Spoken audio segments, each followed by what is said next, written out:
మిత్రులారా 18th జనవరి paper 1కి సంబంధించినటువంటి టెట్ పేపర్ ఇది. దీంట్లో భాగంగా మనం ఈరోజు అయితే అందులో ఇంగ్లీష్లో వచ్చినటువంటి క్వశ్చన్స్ ఏవి, వాటిని ఎలా చేయాలి, ఎలా చేస్తే మనము మార్కులు సాధించవచ్చు. ఇంగ్లీష్లో రూల్స్ అండ్ రెగ్యులేషన్స్ అన్నీ నేర్చుకుంటున్నారండి, కానీ చాలామందికి మార్క్స్ రావడం లేదు. అయితే మనం మార్క్స్ రాకపోవడానికి రీజన్ ఏంది, ఒక బిట్టు మనం చూసిన ఎమ్మడే ఎలా ఆలోచించాలి, ఎలా ఆన్సర్ చేయాలి అనేటువంటిది ఈ వీడియోలో పూర్తిగా తెలుసుకోవడానికి ప్రయత్నం అయితే చేద్దాం. అయితే దీనికంటే ముందు మనకు 8వ తారీఖు, 9వ తారీఖు, 10వ తారీఖు జరిగినటువంటి అన్ని టెట్ పేపర్లు కూడా ఎక్స్ప్లెయిన్ చేశాను, వాటిని చూడడానికి ప్రయత్నం అయితే చేయండి. సో ఏది ఏమైనా తప్పకుండా మీ నుంచి నేను ఆశించేది ఒక లైక్ మాత్రమే, కాబట్టి తప్పకుండా లైక్ ఇస్తారని, అదేవిధంగా సబ్స్క్రైబ్ చేసుకుంటూ మనస్ఫూర్తిగా కోరుకుంటూ, వీలైతే శ్రేణు ఇంగ్లీష్ క్లబ్ అనేటువంటిది యాప్ ఉంటుంది, మన యాప్ని కూడా తప్పకుండా మీరు డౌన్లోడ్ చేసుకుంటే తప్పకుండా అందులో అనేక ఫ్రీ పీడిఎఫ్ అనేటువంటిది ఉంటుంది, వాటిని వినియోగించుకోవడానికి ప్రయత్నం చేయండి. దాంతోపాటుగా అనేక క్లాసులు కూడా ఉంటాయి, వాటిని చూడడానికి ప్రయత్నం అయితే చేయండి. ఒకసారి ఇక్కడ 66 అంటే 61 నుంచి 65 వరకు మనకు పారాగ్రాఫ్స్ అనేటువంటిది ఉంటుంది, అంటే కాంప్రహెన్షన్ క్వశ్చన్స్ ప్యాసేజ్ అనేటువంటిది ఇస్తారు. వీటిని ఎలా చేయాలనేటువంటిది గతంలో మనం వీడియో చేసుకున్నామండి, మళ్ళీ సపరేట్గా ఒక వీడియో చేస్తాను. ఇప్పుడు 66 క్వశ్చన్ నుంచి చూద్దామండి. మెయిన్గా చూసినట్టయితే 66 ప్రతి దానికి కూడా రీజన్ అనేటువంటిది చాలా ఇంపార్టెంట్ అండి. ఒక్కసారి ఇక్కడ మనం చూసినట్లయితే 66 of a return work is called, అంటే సమ్మరీ అనేటువంటి దానికి మీనింగ్ వచ్చేటువంటి పదాలు ఏవి ఇచ్చినటువంటి దాంట్లో. ఎపిటోమ్ అంటే సమ్మరీ అండి, ఎపిటోమ్ అంటే సమ్మరీ అంటే సారాంశం అనే అర్థం, సారాంశం ప్రతిదీ తెలుసుకోవాలండి. తర్వాత ఎపిస్టైల్ అంటే లేఖనం, రాయడం, ఓన్లీ రాయడమే ఇది, కానీ మొత్తం సమ్మరీ గురించి తెలిసేది ఎపిటోమ్ మాత్రమే. తర్వాత ఎపిలాగ్ అంటే ఉపసంహారము, ఉపసంహారము. నెక్స్ట్ మనం చూసినట్లయితే ఎపిటఫ్ అంటే ఇంపార్టెంట్ అండి, ఇది కూడా రాతిపై చెక్కిన, అంటే గ్రేవ్యార్డ్ అంటే మనము చనిపోయినటువంటి వాళ్ళ శిలాఫలకం అని చెప్తాం కదా మనం, దానిపైన రాస్తారు. కాబట్టి శిలాశాసనం కావచ్చు, శిలాశాసనము, శిలాఫలకం, ఓకే, వాటిపైన రాసేటువంటిది ఎపిటోఫ్. ఇది వన్ వర్డ్ సబ్స్టిట్యూషన్లో కూడా వస్తుంది మనకు. కాబట్టి ఇప్పుడు మనకు ఇందులో a summary of a return work, అంటే రిటర్న్ వర్క్ ఒక సమ్మరీ అనేటువంటి రాస్తే దానికి ఏమంటారు, ఎపిటోప్ అని అంటారు, ఎపిటోమ్ అనేటువంటిది అంటారు. కాబట్టి first one is the answer. చాలా సందర్భాల్లో మీనింగ్స్ ఎక్కువగా తెలిస్తే ఈజీగా మార్కులు అయితే సాధించవచ్చు. టెట్ బిట్లన్నీ కూడా అదే రకంగా ఉంటున్నాయండి, కాబట్టి తప్పకుండా చాలా జాగ్రత్తగా ప్రతిదీ పరిశీలించడానికి ప్రయత్నం అయితే చేయండి. Next, the famous doctor Vijay is only physician our village. In our village ఉండాలండి, ఇన్ అవర్ విలేజ్, కాబట్టి ఇక్కడ లేదు కాబట్టి తీసేస్తున్నా. ఇక్కడ ఇన్ అవర్ విలేజ్ ఉంది, ఇన్ అవర్ విలేజ్ ఉంది, ఇన్ అవర్ విలేజ్ ఉంది. ఒకసారి చూద్దామండి. The famous doctor Vijay is a only, a అన్నా ఒకటి, ఓన్లీ అన్నా ఒకరే, కాబట్టి రెండు వాడాల్సినటువంటి అవసరం అయితే లేదు, కాబట్టి రెండు వాడొద్దు, కాబట్టి ఇది కూడా తీసేస్తున్నా. నెక్స్ట్ మనం చూసినట్లయితే the famous doctor Vijay is the only physician in our village ఉండొచ్చండి. మరి ఫోర్త్ చూద్దాం. The famous doctor Vijay is an, only అనేటప్పుడు మనకు యాన్ అనేటువంటిది రాదు, ఏ రావాలి ఇక్కడ, ఏ ఓన్లీ అవుతుంది మళ్ళీ, కాబట్టి ఇది కూడా కాదు. అంటే సింపుల్గా ఈ మూడు కానప్పుడు ఉన్నటువంటిది ఏంటంటే ఇది ఆన్సర్ అవుతుంది. మరి ఇది ఎందుకు ఆన్సర్ అవుతుంది సార్ అంటే ఇది సూపర్లేటివ్ డిగ్రీ అండి, సూపర్లేటివ్ డిగ్రీ. కాబట్టి మనకు సూపర్లేటివ్ డిగ్రీలో మోస్ట్ అన్న వాడతామండి, లేకుంటే దా అన్న వాడతాం అనేటువంటి విషయం మనకైతే తెలుసు, లేకుంటే ఈఎస్టీ అన్న వాడతామండి. కానీ ఇక్కడ చూడండి, the famous doctor Vijay is the, only is the, అతను, ఆ అనేటువంటిది పర్టికులర్గా చెప్తున్నాం కాబట్టి అక్కడ మనము ద అనేటువంటిది వాడడం అనేటువంటిది జరిగింది. కాబట్టి ఈ మూడు ఎందుకు మిస్టేక్ మనకు తెలిసింది, ఆటోమేటిక్గా మిగిలింది ఒకటి మాత్రమే కరెక్ట్ అండి, కాబట్టి 3 ఆన్సర్ అవుతుంది. నెక్స్ట్ మనం చూసినట్లయితే he enjoys reading books and watching movies in his free time. Here the word and is an, and అనేటువంటిది ఏంది ఇక్కడ, అండ్ అనేటువంటిది ఏంది, హీ ఎంజాయ్స్ రీడింగ్ బుక్స్, వాక్యాలను అంటే ఇక్కడ ఇది దీనికి రెండింటి మధ్యలో రెండు కలపడానికి ఉపయోగపడేటువంటిది కంజక్షన్స్, కాబట్టి అండ్ అనేటువంటిది ఏంటంటే ఇక్కడ కంజక్షన్, డైరెక్ట్ బిట్ అండి, ప్రనౌన్ కాదు, ప్రిపోజిషన్ అసలే కాదు, ఇంటర్జెక్షన్ అసలే కాదు, కాబట్టి కంజక్షన్. ఇలాంటి బిట్ అనేటువంటిది చాలా ఈజీ అండి, ఇలాంటి బిట్ వస్తే ఎవరన్నా చేస్తారు, చాలా ఈజీ. నెక్స్ట్ మనం చూసినట్లయితే identify the sentence that contain redundancy అంటే మనకు అర్థం తెలవాలండి. ఏంటంటే రెడెండెన్సీ అంటే కామన్గా అనవసరమైనటువంటిది, అనవసరమైనది. ఓకే, ఇక్కడ చూడండి, ఐడెంటిఫై ద కంటెంట్ రెడెండెన్సీ అంటే ఏదైనా సెంటెన్స్ రెడెండెన్సీ అంటే అనవసరమైనటువంటి ఇన్ఫర్మేషన్ కలిగి ఉన్నటువంటిది. అంటే ఒకే అర్థాన్ని ఇచ్చేటువంటి ఎక్కువ పదాలు ఉంటే వాటిని అనవసరం కదా వాడడము. కాబట్టి అలాంటి పదం ఏదైనా ఉందా అనేటువంటిది అడుగుతుండు. ఇలాంటి పదాలు అడిగినప్పుడు ఏది పెద్దగా ఉంటే అది ఆన్సర్ చెప్పొచ్చు అండి జనరల్గా. ఎందుకంటే అనవసరమైనటువంటి రెడెండెన్సీ అనేటువంటిది ఏదైనా ఉందా అంటే ఎక్కువ వర్డ్స్ అనేటువంటిది ఉంటే ఆ సెంటెన్స్ ఏమవుతుంది, పెద్దగా అవుతుంది, లార్జ్ అవుతుంది. కాబట్టి అప్పుడు ఏమవుతుంది, ఆన్సర్ కావడానికి అవకాశం ఉంది. ఇది ఒక టెక్నిక్ మాత్రమే. అయితే రీజన్ ఆధారంగా మనం అయితే తెలుసుకుందామండి. ఇప్పుడు చూడండి, మనకు I saw 4 different refrigerators in the showroom అనేటువంటిది ఇచ్చిండు. ఐ సా 4 అంటే ఇక్కడ కరెక్టే అండి, ఈ వాక్యం కరెక్టే. ఏమైనా అనవసరమైనటువంటి పదాలు అనేటువంటిది లేవు అనేటువంటిది అర్థం అండి. తర్వాత I saw 4 kinds of refrigerators in the showroom కరెక్టే ఉంది, ఇది కూడా మంచిగానే అనిపిస్తుంది. I saw 4 distinct refrigerators in the showroom కరెక్టే. I saw 4 different kinds, different అంటేనే కామన్గా మనకు వేరు వేరు, డిఫరెంట్ మీన్స్ వేరు వేరు, కైండ్స్ అంటేనే రకరకాలు. ఓకే, రకాలు. కాబట్టి ఈ రెండు వాడాల్సినటువంటి అవసరం అయితే లేదు. కాబట్టి 4తో ఇస్ ద ఆన్సర్. ఎందుకు అవుతుంది అనేటువంటిది అవసరం. రెడెండెన్సీ అనేటువంటిది అనవసరమైనటువంటి పదాలు, అంటే అవసరం ఉన్నదానికంటే వేరే పదాలు అనేటువంటిది ఎక్కువగా వాడడం అనేటువంటిది జరిగింది ఇక్కడ. కాబట్టి 4th one is the answer. అసలు ఈ పదం అర్థం కాకుంటే ఈ ఆన్సర్ అనేటువంటిది తెలియదు. కాబట్టి చాలా జాగ్రత్తగా ప్రతి బిట్టు కూడా మనకు అవసరం అండి టెట్ మరియు డిఎస్సీలలో. నెక్స్ట్ మనం చూసినట్టయితే the Charminar has been invited by many tourist. This sentence can be also be expressed as. ఈ సెంటెన్స్ ఇచ్చాడు, దీనికి వేరే విధంగా రాయమని చెప్తుండు. ఇక్కడ చూడండి, a number of tourist had been visited the Charminar. అయితే ఈ వాక్యము హ్యాస్ బీన్ తర్వాత V3 ప్లస్ బై ప్లస్ తర్వాత ఇక్కడ ఇచ్చింది. అంటే ఇక్కడ ఏంది, హ్యాస్ బీన్ V3 బై అనేటువంటిది ఇది ప్యాసివ్ వాయిస్ అండి. ఏమి ఇచ్చాడండి, ప్యాసివ్ వాయిస్ ఇచ్చాడు మనకు. అంటే మనం ఏ దాంట్లో రాయాలి, యాక్టివ్ వాయిస్లో రాయాలని అర్థం అండి, యాక్టివ్ వాయిస్లో రాయాలి. హ్యాస్ బీన్ ఇచ్చిండు అంటే మనకు అర్థమైంది. ఇక్కడ మెనీ టూరిస్ట్ అంటే ఇక్కడ ఏ టెన్స్ ఉండాలండి, మనకు హ్యాజ్ అనేటువంటిది ప్రజెంట్ పర్ఫెక్ట్ టెన్స్లో ఉండాలండి. ప్రజెంట్ ఏవి అనేటువంటిది ప్రజెంట్ పర్ఫెక్ట్ టెన్స్లో ఉండాలనేటువంటిది అర్థం కావాలి. ప్రజెంట్ పర్ఫెక్ట్ టెన్స్ యొక్క స్ట్రక్చర్ ఏంది, subject plus have comma has plus V3 plus object.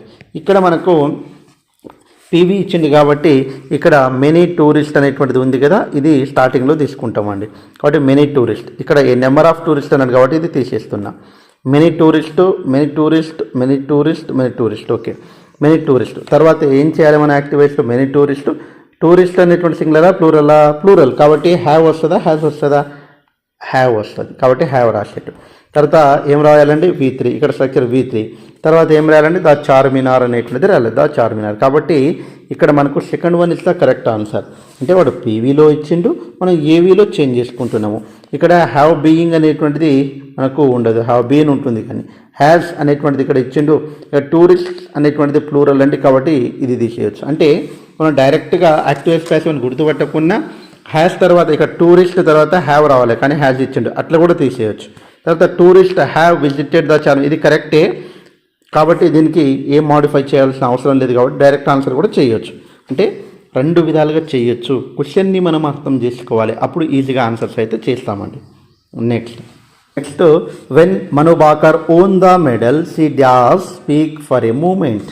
She should not, could not, must not, were not. When ఎప్పుడైతే మను బాకరు మెడల్ గెలిచిందో, subject plus V2, she does speak for a moment. చూస్తా correct. చూడండి, could not, ఆమె she could not speak for a moment, ఆ moment ఆమె ఏం మాట్లాడలేకపోయింది. Should not, ఆమె తప్పకుండా మాట్లాడకపోయింది. తప్పకుండా అనేటువంటిది మస్ట్ నాట్, షుడ్ నాట్ వాడమండి. షీ వర్ అనేటువంటిది, షీకు వర్ వస్తుందా అండి, రాదు. కాబట్టి తీసేస్తున్నా. సింపుల్గా ఆమె ఏ మూమెంట్ అయితే ఆమె మెడల్ వచ్చిందో ఆ మూమెంట్లో ఆమె మాట్లాడకపోయింది, అంటే సంతోషం ఎక్కువైనా కానీ మాట్లాడలేరు కదా. కాబట్టి could not speak for a moment. ఇక్కడ సింపుల్గా షుడ్ నాట్, మస్ట్ నాట్ అనేటువంటిది ఇక్కడ వాడమండి. తర్వాత షీకు వర్ అనేటువంటిది కూడా వాడము. కాబట్టి ఈ మూడు తీసేస్తాం. First one is the answer అవుతుంది. Next she was asleep. Choose the option complete. కాబట్టి ఇక్కడ క్వశ్చన్ ట్యాగ్ అడిగాడు, వాస్ అడిగిండు. ఓకే, వాస్ ప్లస్ నాట్ ఇచ్చాడా అండి? లేదు. కాబట్టి was plus not is equal to ఏమవుతుందండి? వాసెంట్ అవుతుంది. అక్కడ సి ఇచ్చారు కాబట్టి సి రాస్తున్నా. Wasn't C is the correct answer. కాబట్టి వాసెంట్ సి. సింపుల్ అండి.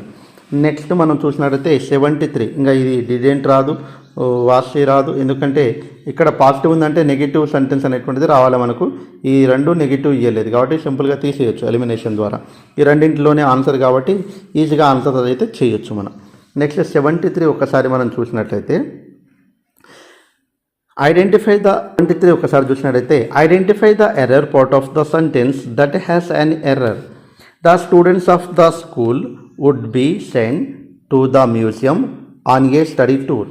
ఇక్కడ మనకు ABCDలో ఇక్కడ ఎర్రర్ ఉన్నటువంటి వాక్యం ఏది అని చెప్తున్నాడు. చూడండి, the student of the school అనేటువంటిది కరెక్టే. వుడ్ బి అనేటువంటిది ఎక్కడ కూడా ఉండదు. ఏముంటుందండి? విల్ బి అనేటువంటిది ఉంటుంది. అంటే ఇది ఫ్యూచర్ కంటిన్యూస్ టెన్స్లో వాడతాం మనం. కాబట్టి will be send to the museum on a study tour. కాబట్టి ఇది కరెక్ట్ ఉంది, ఇది కరెక్ట్ ఉంది. కాబట్టి వుడ్ బి కాదు, విల్ బి అనేటువంటిది కరెక్ట్ ఆన్సర్ అవుతుంది.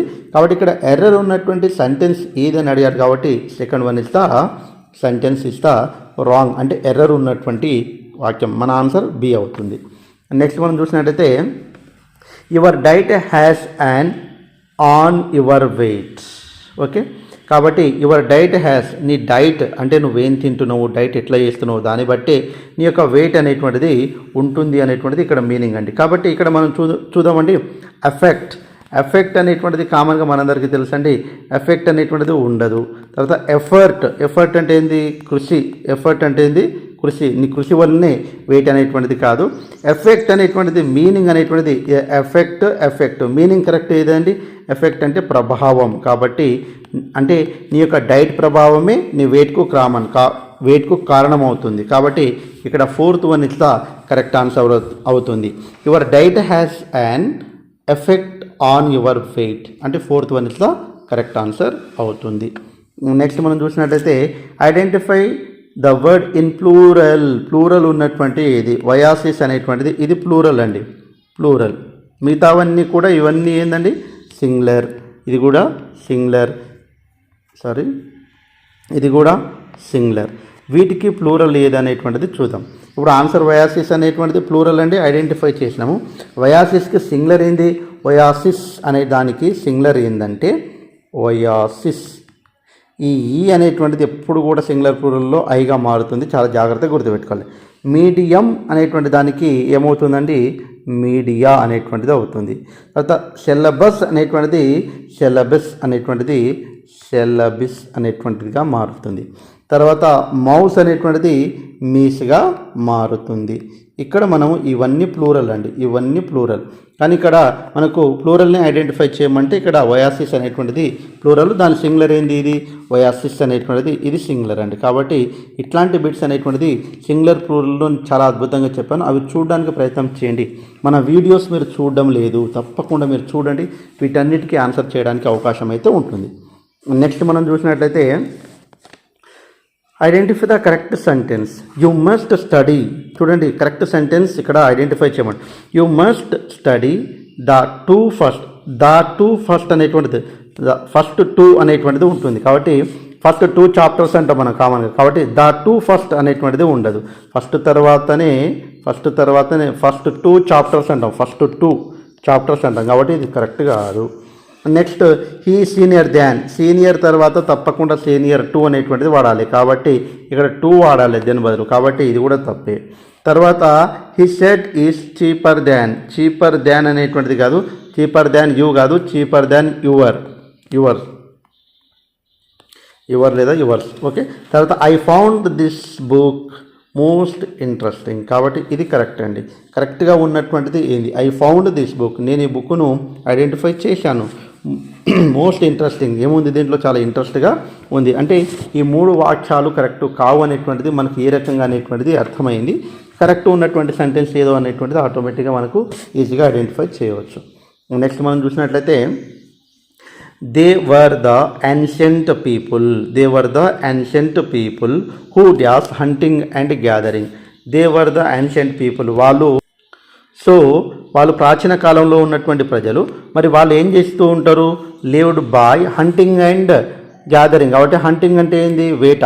కాబట్టి లివ్డ్ ఇన్ కాదు, లివ్డ్ టు కాదు, లివ్డ్ ఎట్ కాదు, ఈ రెండు కాదు ఈజీగా.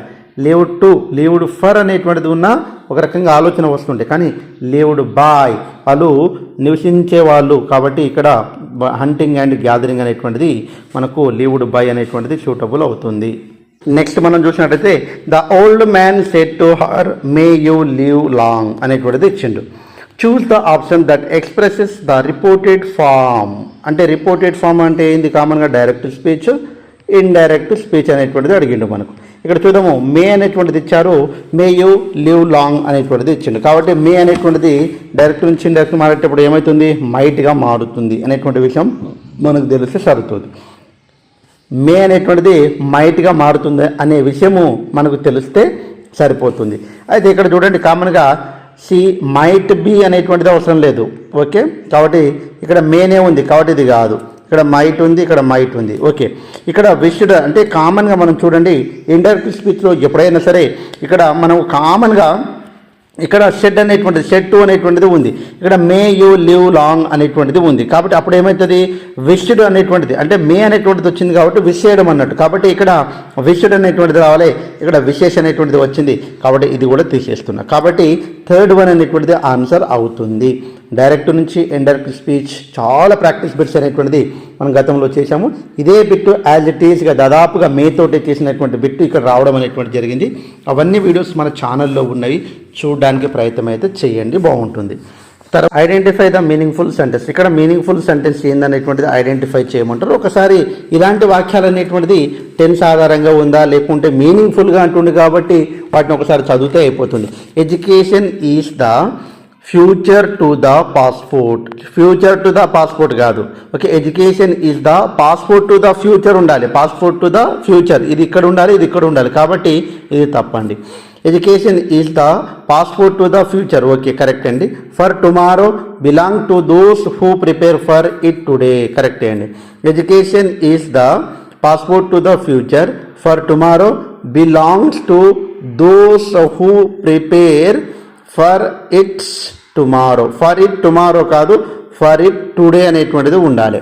Okay, education is the passport to the tomorrow. ఇక్కడ టుమారో కాదండి, పాస్పోర్ట్ టు ద ఫ్యూచర్ అనేటువంటిది ఉండాలి. కాబట్టి ఇక్కడ second one is the answer అవుతుంది.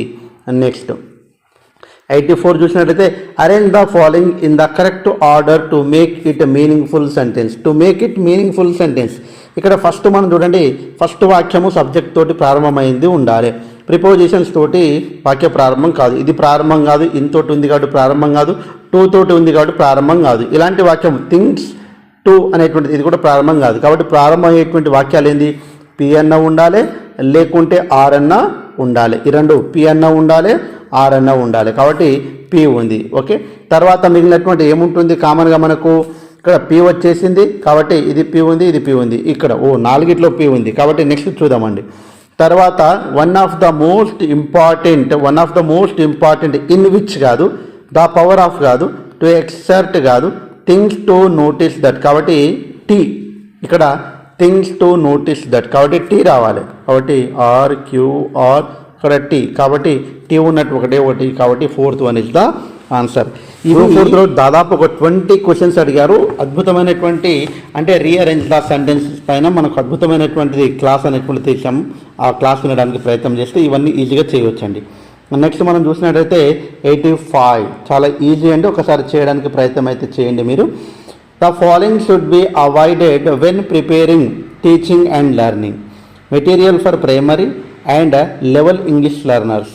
The following should be avoided అంటుండు అంటే when preparing teaching and learning material for primary level English learners. కాబట్టి అవాయిడ్ చేయాలి. దేనికి అవాయిడ్ చేయాలంటే మనము వాల్యూస్ ఉండాలి, కలర్స్ ఉండాలి, ఇలిస్ట్రేషన్ ఉండాలి, యాక్టివిటీస్ ఉండాలి, గేమ్స్ ఉండాలి, ఫజిల్స్ ఉండాలి, కాంప్లెక్సిటీ ఉండాలి, అలైన్డ్ ఉండాలి to the age and cognitive abilities ఉండాలి, స్టీరియోటైప్ అంటే ఏంది? మూస పద్ధతులు, మూస పద్ధతిలో మనం బోధించరాదు అనేటువంటిది నేర్చుకున్నాం. కాబట్టి స్టీరియో టైప్స్ అనేటువంటిది ఉండొద్దు అనేటువంటి విషయం అయితే, అంటే టీచింగ్ లెర్నింగ్ TLMలో మూస పద్ధతి అనేటువంటిది ఉండరాదు, తీసేయాలి. Next, a child with receptive language disorder may have trouble in disorder. ఇక్కడ మనకు అర్థం కావాల్సింది ఏంటంటే 86 చాలా ఇంపార్టెంట్ అండి. డిస్ఆర్డర్ ఇక్కడ చూడండి, a child receptive language disorder may have trouble. డిసార్డర్లో ఆ ట్రబుల్ కష్టపడుతున్నారు, టెల్లింగ్ స్టోరీస్లా కాదండి. చూడండి, సింగింగ్ సాంగ్సా, నేమింగ్ ఆబ్జెక్ట్స్. ఒక్కసారి అర్థం చేసుకోండి. అండర్స్టాండింగ్ ద గెస్చర్స్ అనేటువంటిది correct answer. Understanding the gestures, ఇక్కడ గెస్చర్స్ అంటే ఏంది? సైగలు, గుర్తులు, సంజ్ఞలు. ఓకే, ఇవన్నీ గుర్తులు కావచ్చు, లేకుంటే సంజ్ఞలు కావచ్చు. ఇలాంటి విషయాల్లో అర్థం చేసుకోవడం అనేటువంటిది కష్టము. కాబట్టి లాంగ్వేజ్ డిసార్డర్ అనేటువంటిది ఏర్పడుతుంది అండర్స్టాండింగ్ గెస్చర్స్ అనేటువంటిది ఉన్నప్పుడు. కాబట్టి naming objects, singing songs, telling stories అనేటువంటిది ఈజీగా వాళ్ళు అర్థం చేసుకోగలరు. కాబట్టి second one is the answer. Next 87 ఒక్కసారి మనం చూసుకున్నట్లయితే, language acquisition means that children acquire language through. Language వాళ్ళు ఎట్లా నేర్చుకుంటారు చూడండి. చైల్డ్, మన ఇంట్లో పిల్లోడు కామన్గా న్యాచురల్గా సహజంగా నేర్చుకోవాలి లాంగ్వేజ్. ఓకే, గ్రామటికల్ రూల్స్ ద్వారా చిన్న పిల్లోడు నేర్చుకోలేడండి.